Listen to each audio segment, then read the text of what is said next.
AB, London, UK. What is the Zahiri madhab and why is it not mainstream? Question is, what is the Zahiri madhab and why is it not mainstream?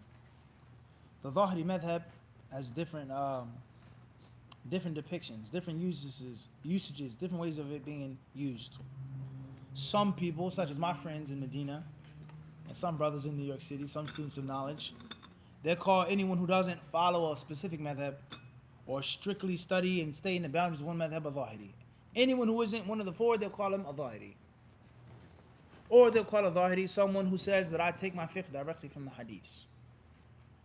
Or some say that the Zahiri madhab is a rogue madhab that is against taqleed, against blind followers and fanatics, zealots, extremists, and against taqdis al-rijal, anointing men, making men holy and sacred, and throwing away your aql just because Shafi'i's aql was so big, or Abu Hanifa's aql was so big. And they may say that there are those who have a set of principles such as inkarul aqisa, rejecting qiyas, the systematical or analogical deducing and comparing one thing to another and making it a mold from a template from its mold. All right, al qiyas, taking one ruling that's been mentioned in the Quran and Sunnah and applying it to something that hasn't been mentioned in the Quran and Sunnah because it be jamil illah, the same reason, same wisdom behind it, etc. Even though the Zahiris don't reject qiyas altogether, that's not true. That's a lie. There are certain types of qiyas that they reject. Other types they do accept, such as qiyas al-awla. فَلَا تَقُلْ لَهُمَا أُفٍّ. طيب. And they say that they are followers of Dawood ibn Ali, rahimahullah, who lived and died in the 3rd century from the contemporaries of Imam Ahmed. And that madhab was pushed and promoted and propagated and laid out and served and smoothed and polished by Ibn Hazm rahimahullah, who came a few hundred years later. So that's another usage of the term Zahiri. All right.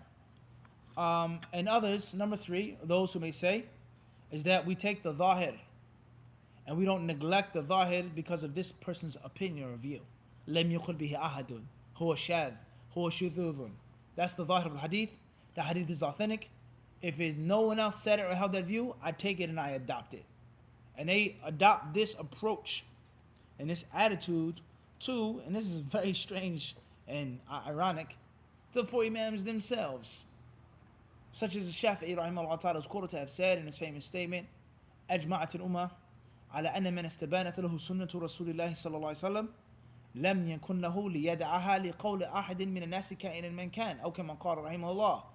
He says that the Ummah is in unanimous agreement that whoever clearly sees the Sunnah of the Messenger of Allah has to take it. And he can't abandon it for this person's view or fulan, whoever they are. That's what Shafi'i said. Imam Malik, Abu Hanifa all said about the Athar. Imam Ahmed, please, let us not even start about Imam Ahmed's position with regards to what? Al-ittiba'. And some people quote Imam Ahmed prohibiting his students and his disciples from writing down his speech. He says, don't write down anything I say. And some quote Imam Ahmed of prohibiting people from writing down the interpretation of the hadith in the same book. Listen to this. No hawamish, no hawashi. There is no footnote, the sharh. La. Put that kalam what? A separate book. This is only what? Hadith of the Prophet ﷺ. So that's very ironic. Okay? Or we have the concept of when many people who do follow madhab or study madhab, they say the zahir, and they take the zahir and they use it as a proof against their opponents of the other madhabs. Okay? So that's what a zahiri is in brief, or the zahiri madhab is in what? In brief. There are more details, of course. And these are some of the reasons why it isn't mainstream. Obviously, you can see why, because it's hardcore. It's raw. It's not pretty and perfect and polished. It's not just for every person, the faint of heart or this, but it's not a pat on the back. It is what it is. This is what it says. This is the proof. This is the text. These are the proper principles, the qawaid, yallah. But Shafi didn't say that. Or Abu Hanifa didn't say that. Or none of the 4 Imams said that. And so that's obviously showing you why it isn't what? Mainstream. Just like anything else in the world today. Why certain foods and drinks and clothes and things aren't mainstream, because it's just too It's too gritty. It's not. It's refined white sugar. It's not. Nah, nobody wants that. Everyone understand this? It's not. It's not fine enough. It's not crystallized enough. Okay. All right. Even though there are always going to be purists out there. There are always going to be people who want the real stuff, the hardcore stuff, and they're tired of the fake, watered down GMO stuff. And this applies to all aspects: sports, music, clothes, cars, kullu shay. Kullu shay. Everyone understand this? Not saying that there's no good in mainstream stuff. That's another extremism, huh? Denying what's out there. La, it doesn't mean that. Another reason why it wasn't mainstream was because Ibn Hazm rahimahullah ta'ala was very harsh and very stark against his fiqh opponents. And then al-Muhalla, in many places, he exposed them. He exposed that they were hypocrites. They'll stick to a hadith to the T because it's against their opponents. But in another issue, there's no hadith and they'll stick to the opinion. Or they'll take a da'if hadith and ignore an authentic hadith. But when it's against them, they'll do the same thing. Abu Hanifa, Bayhaqi, Shafi'i, Hanafi, they'll play games like that, all right? They'll say, La yu'rafu mukhalifun min as-sahaba. No companions were known to have differed with this companion when he did this. And then there's another issue in which no one was against this companion, and they all did it in public, and they say, oh, you don't have to do it. It's just a statement of Omar or Ibn Abbas, whatever the case may be. So he exposed their double and triple standards. Everyone understand this?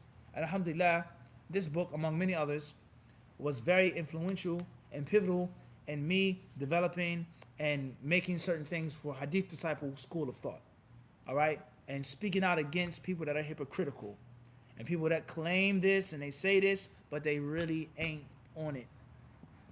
They ain't following the true way. They talk about the ulama, the scholars. You're disrespecting the scholars. They disrespect the scholar at the drop of a dime. They discard the scholar at the drop of a dime. They'll say, oh, you can't go against the Quran and the Sunnah, but they'll go against it at the drop of a dime for this person's statement. And there's so many other things which, alhamdulillah, we take pride and we've exposed their hypocrisy. And they're triple, not double, what? Triple standards, huh? Whether they're called dung beetles or whatever other name we gave them, walillahi alhamd. Exposing the people who are acting and faking to be following something, and in actuality they are not. And another reason why they're not so mainstream is because there were certain mistakes or certain extremes that were practiced by some of them, whether it's Ibn Hazm or Dawood ibn Ali or others. But there were other mistakes made by the other imams. And there were mistakes made by their followers as well. So, to me, and Allah knows best, the beginning and the end of it is hypocrisy, if you ask me. And for someone not to consider their view, and not to consider their khilaf, and not to consider them to be among the orthodox way, something that I wouldn't agree with myself. Wallahu alam. Initials EN, Melbourne, Australia. Assalamu alaikum mufti. I saw a person making tayammum with the prayer mat. Is that valid? Question from Australia. Making tayammum with a prayer mat, is that valid? If it has dust on it, yes. Inshallah, if it's dusty, there's some dust on it, they can do that. If it's not dusty, it's a different story. Wallahu alam. Initials NA, Ottawa, Canada. Assalamu alaikum mufti. Hayakallah. Is it permissible to be a passenger in an Uber/taxi where you will be alone in the car with the opposite gender? Question is from Canada. You said Toronto or Ottawa? Ottawa. Wa alaikum assalam wa rahmatullahi wa barakatuh. Hayyakumullah. Is it permissible to be in a Uber or Lyft or a Juno, whatever ride you are, the opposite gender, etc.? We were discussing this issue when we were in San Diego. Me, Abu Sa'id, Abu Ubaid, we were talking about this issue in San Diego. Is it permissible to be alone? It was also another one of the students of Medina. We discussed this briefly as well. A Somali student of knowledge out there as well. And we were talking about this issue. Is it permissible for a person to be a cab driver or Uber driver and have a woman in the car with them? Or man versus woman, etc.? Some brothers said, yes, it's permissible. It's a public place. There's transparency. Who's picked up, who's dropped off, how many trips a person has made. There are certain cameras, even though they're the cameras you control. But there's certain things in which is not, they said, 101% khalwa. 101% khalwa. And others, they said, no. It's the same. It is khalwa.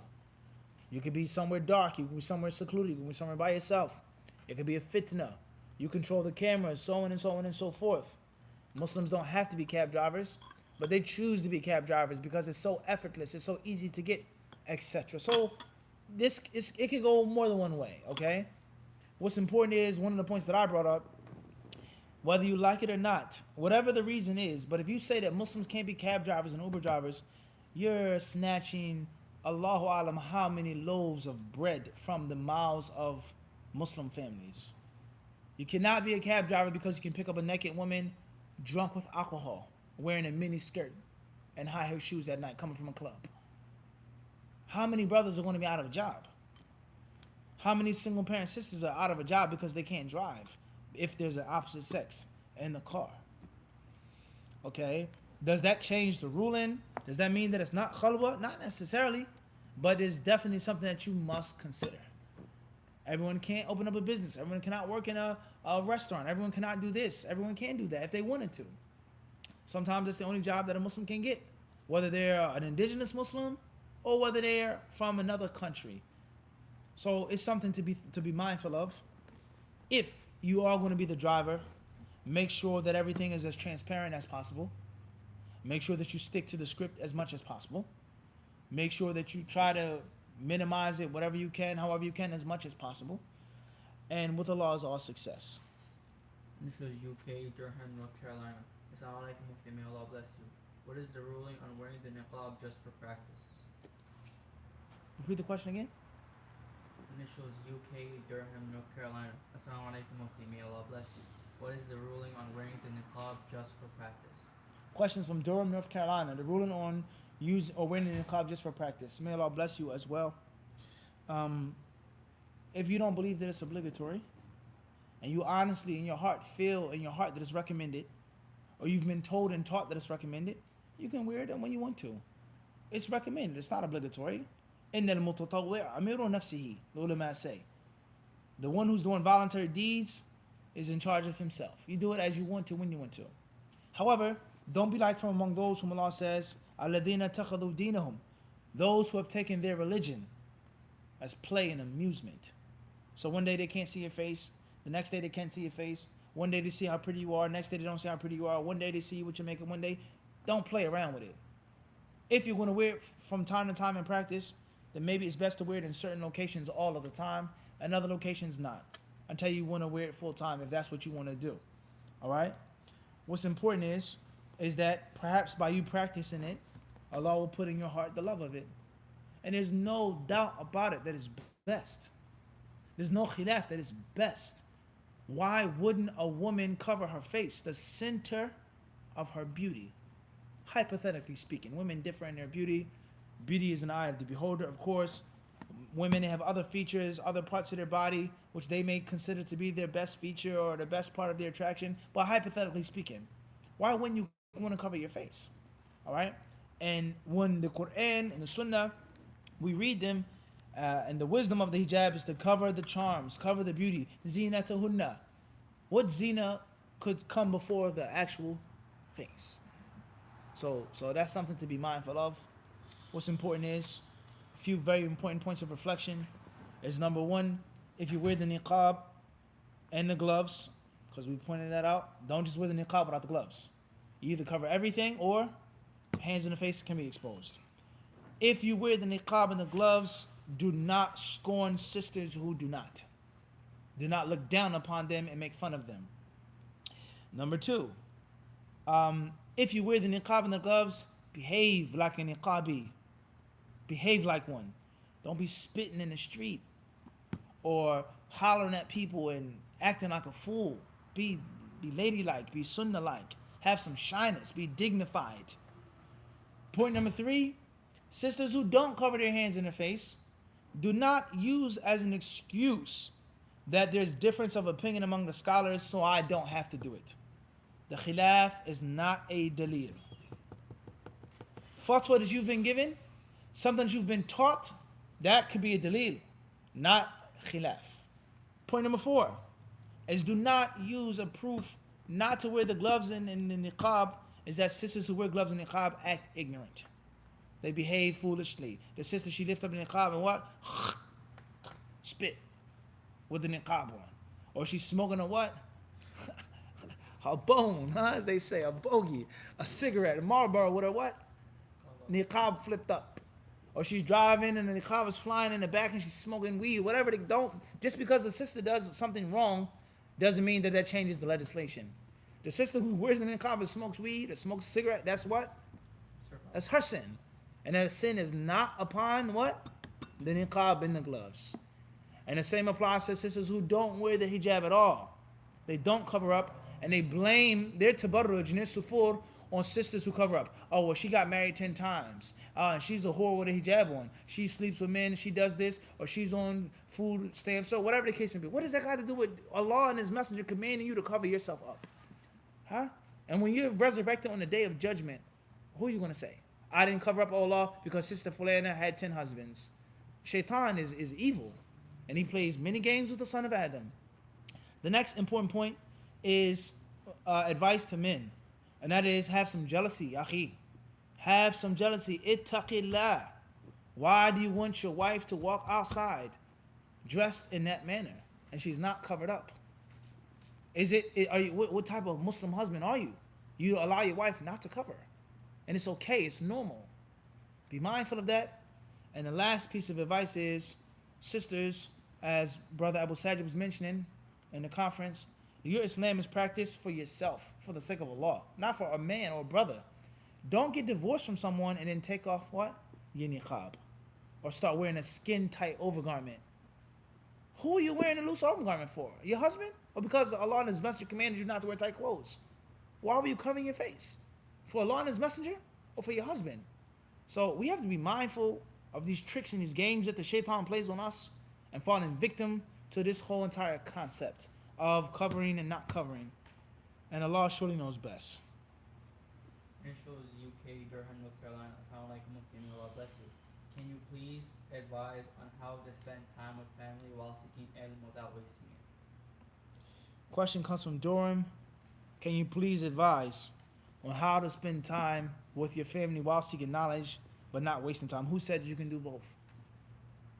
When did I say that? Who said that? That you can do both? Huh?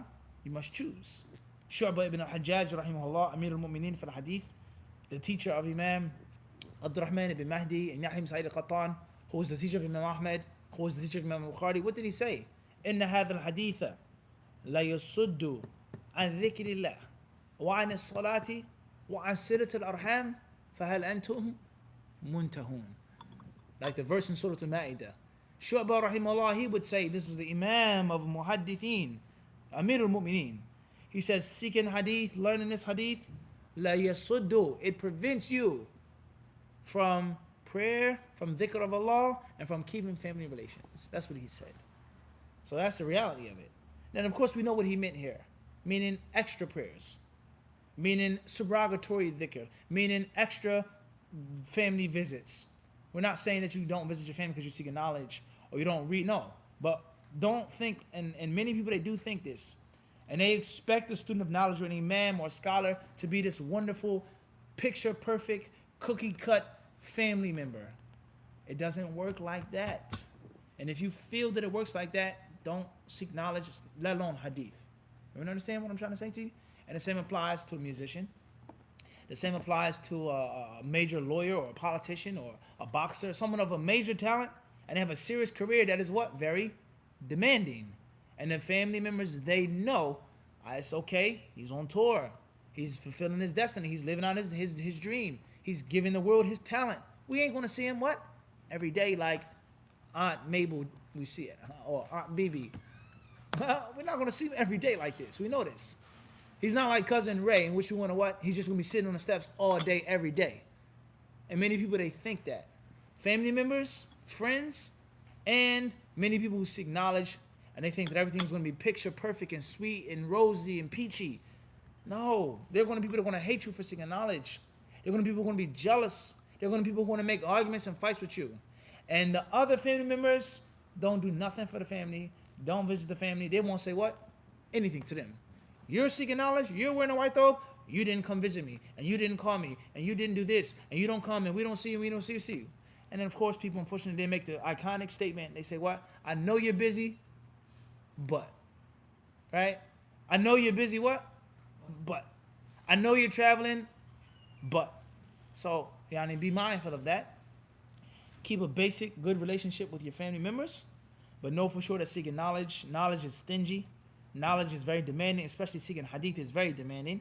And if you do visit your family member, when you visit your family member, then you be in control of the situation. You drive to them, and you have the ability to leave, not them come pick you up. Have them come over your house, in which you have the ability to what? Maintain and manipulate the situation, right? Have them come visit you in your library. You serve them tea, you serve them juice, biscuits, coffee, whatever your culture is. You don't have to drink tea. If you don't like drinking tea, that's fine. You just soda, Sprite, whatever you give them. And as you talk with them, how you guys doing? You have your what? You book up. Alhamdulillah, you guys doing good in school? Okay, right, yeah. Why give that? Or give them some advice, give them some reminders. Or include them in what you're talking about. Include them, hey, come check out this book for a second. Look, I got this. Include them in it. Or do the things, the miscellaneous tasks that don't need as much concentration and brain power as Ibn al-Jawzi rahimahullah used to do. Is mentioned in Sayyid al-Khatir that whenever his family members would come visit him in his library, in his study, he would what? Prepare his quills. He would cut the reeds, cut whatever he had to do while he was sitting and talking with them. Kayf halak, hayakallah. He would offer them food, give them things. They went in sadaqah, whatever. So he was never ever, he was never idle. He was never what? He was never idle. And Allah subhanahu wa ta'ala surely knows best. Initial MB, Ontario, Canada. Can you explain the hadith of the Prophet Muhammad sallallahu alaihi wasallam not allowing Ali radiallahu anhu to marry a woman from a certain tribe whilst he is married to Fatima? Question says, initials NB from MB from Toronto. Can you explain the hadith which the Prophet sallallahu alaihi wasallam prevented Ali radiallahu anhu from marrying another woman from another tribe while he was married to Fatima? Khairan, inshallah. Allah surely knows best what's meant by this in this hadith. Allahu alam, al-muhim.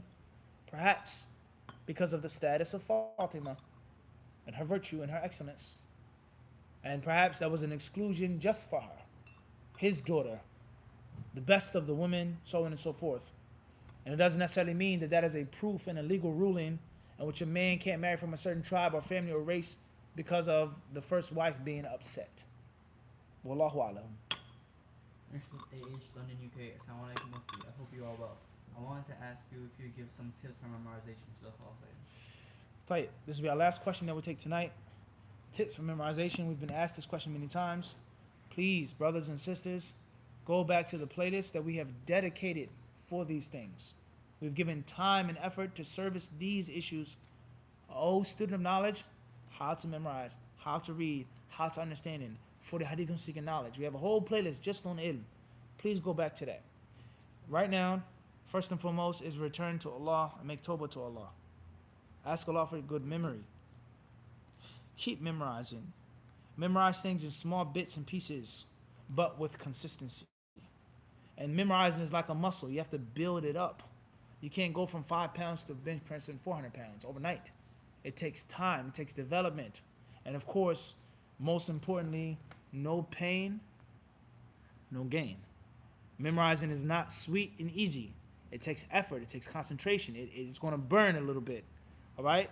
It's going to take away from your time to sleep, to eat, to socialize with your friends. No pain, no gain. La yunalu ilmu bi rahatil jism. And with Allah subhanahu wa ta'ala is all success.